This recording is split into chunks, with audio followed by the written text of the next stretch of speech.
ঈদ মোবারক। আশা করি সবাই ভালো আছেন এবং নিজের পরিবার নিয়ে খুব সুন্দর করে ঈদ কাটিয়েছেন।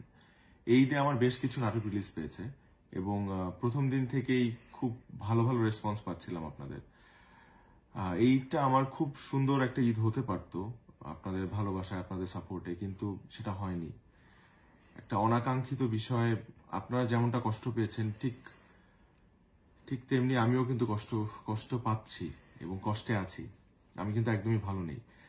সো আপনারা এটা বুঝতেই পারছেন, কারণ আমাকে অনেকেই আমার শুভাকাঙ্ক্ষীরা মেসেজ পাঠিয়েছে এবং সাপোর্ট দেওয়ার চেষ্টা করছে। হয়তো আমার মানসিক অবস্থার কথা তারা বুঝতে পারছে। এই কারণে আমার মনে হয়েছে আপনাদের সাথে কিছু কথা বলার দরকার। আমার অভিনীত নাটক রূপান্তর, এটাকে ঘিরে যে ধরনের বিতর্ক তৈরি হয়েছে সেটা একদমই আনএক্সপেক্টেড। এই নাটকের মাধ্যমে আমরা কারো ধর্মীয় অনুভূতিকে আঘাত করা বা অন্য কোনো উদ্দেশ্য আমাদের নেই। আমি নিজেও একটা মুসলিম পরিবারের ছেলে, তো আমি জানি আমি কতটা ধর্মকে বিশ্বাস করি, আল্লাহকে কতটা শ্রদ্ধা করি। তো এই নাটকের মাধ্যমে আমরা কোনো কিছু নর্মালাইজ করা বা কোনো কিছু স্ট্যাবলিশ করা বা প্রমোট করা, এরকম কোনো উদ্দেশ্যই আমাদের ছিল না।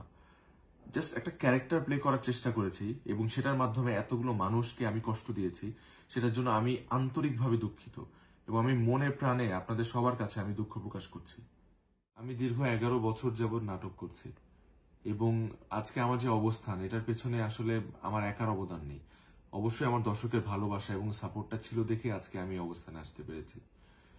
তো আমার কাজ করার মূল উদ্দেশ্য হচ্ছে আমার দর্শককে একটু এন্টারটেনমেন্ট দেওয়া, একটু তাদের খুশি। এই কারণে আসলে এত কষ্ট করি আমি। তো এরপর থেকে আমি আরেকটু বেশি সচেতন থাকবো এবং সতর্ক থাকবো আমার চরিত্র বাছাইয়ের ক্ষেত্রে, যাতে তারা কোনোভাবেই মনক্ষুণ্ণ না হয় এবং কষ্ট না পায়। আমি আপনাদেরকে কথা দিচ্ছি, আমার যে কাজগুলো আপনাদের এতদিন ভালো লেগেছে তার থেকেও বেশি ভালো কাজ আমি আপনাদেরকে উপহার দিব। শুধু একটাই রিকোয়েস্ট, আমার উপর কোনো কষ্ট রাখবেন না, আমার জন্য দোয়া করবেন এবং সবাই ভালো থাকবেন। I love you all.